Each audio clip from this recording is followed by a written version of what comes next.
বিহু দলটো আচলতে পথ দুৰ্ঘটনাত পতিত হোৱাৰ পিছতে এক শোকাকুল পৰিৱেশে বিৰাজ কৰিছে আৰু সমগ্ৰ তামোলপুৰৰ লগতে বিভিন্ন সাংস্কৃতিক মহলত এক শোকৰ পৰিৱেশ দেখিবলৈ পোৱা গৈছে।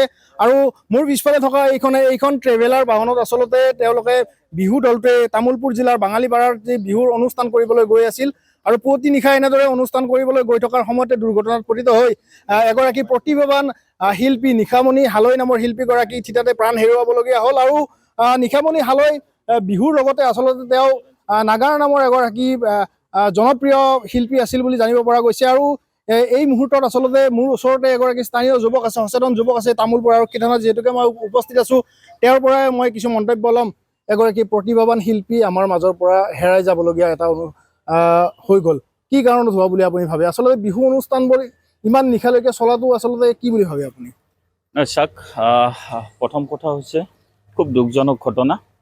তামোলপুৰৰ পৰা এজন পাঠিকা, এজন ভাল শিল্পী, ভাল নাচনী এজন আমাৰ মাজৰ পৰা হেৰাই গ'ল। যোৱাকালি প্ৰায় 1:30-2টামান বজাত এখন তীব্ৰবেগী আপোনাৰ টেইলৰে আহি এই গাড়ীখন খুন্দা মাৰিছে। খুন্দা মৰাৰ ফলত গোটেই গাড়ীখন তেজেৰে লুতুৰি পুতুৰি হৈ গৈছে। তাত নিশামণি হালৈ নামৰ ছোৱালীজনী আঘাতপ্ৰাপ্ত হৈ থিতাতে ঢুকাই হ'লে। তাৰ লগে লগে যিজন ড্ৰাইভাৰ আছে আৰু এজন চৰাইদেউ ছোৱালী বুলি কৈছে, তেখেতো বেয়াকৈ আঘাতপ্ৰাপ্ত হৈ আছে, তেখেতৰো খুব সংকটজনক অৱস্থাত আছে।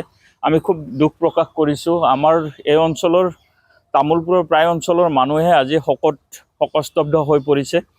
চাওক, এজন প্ৰতিভাৱান শিল্পী আমাৰ মাজৰ পৰা হেৰাই গৈছে।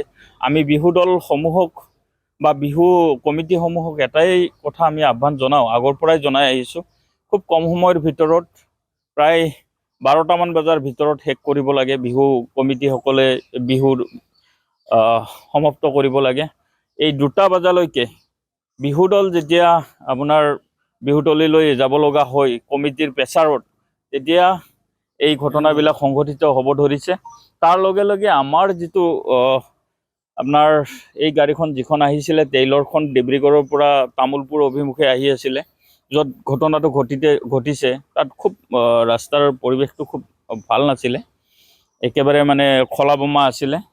তাৰ ফলত হয়তো এই ঘটনাটো তেখেত বিৰাট জ্বৰত আহিছিলে। ইতিমধ্যে তামোলপুৰ আৰক্ষী থানাক আমি কিছু অৱগত কৰাইছোঁ যে যিজন তাৰ ড্ৰাইভাৰ আছিলে তেখেত সুৰামুক্ত হৈ আহিছিলে। আৰু তাৰ লগে লগে আপোনাৰ সেই মানুহজনক, যিজন ড্ৰাইভাৰ, তেখেতক কৰায়ত্ব কৰি অতি শীঘ্ৰে জেল হাজতলৈ প্ৰেৰণ কৰাৰ কাৰণে আমি দাবী জনাইছোঁ।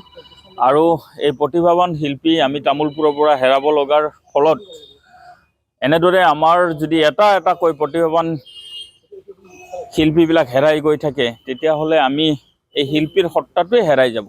মুঠৰ ওপৰত বিহু কমিটিবোৰলৈ অনুৰোধ জনাইছে আচলতে এই দুপৰ নিশালৈকে যাতে অনুষ্ঠানবোৰ নচলে। আচলতে বহুকেইটা পথ দুৰ্ঘটনা এনেদৰে পতিত হোৱা দেখিবলৈ পোৱা গৈছে, কিয়নো নিশাৰ ভাগত বহুকেইটা অনুষ্ঠান থাকে আৰু বহুকেইটা অনুষ্ঠানৰ ফলত আচলতে বহু সময়ত টোপনি ধৰাৰ নিচিনা কথা আচলতে আহি পৰে আৰু তাৰ ফলশ্ৰুতিতে এনেধৰণৰ পথ দুৰ্ঘটনাবোৰ সংঘটিত হোৱা বুলি সচেতন মহলে উল্লেখ কৰিছে। আৰু সকলোৱে একেমুখে অনুৰোধ জনাইছে যাতে এনেধৰণৰ বিহুৱে হওক বা বিভিন্ন অনুষ্ঠানেই হওক ৰাতি 12 বজাৰ পূৰ্বে যাতে অনুষ্ঠানসমূহ শেষ হৈ যায় আৰু ইয়াৰ যাতে ভৱিষ্যতে যাতে এনেধৰণৰ কোনো ধৰণৰ দুৰ্ঘটনা সংঘটিত নহয়, সকলোৱে আহ্বান জনাইছে।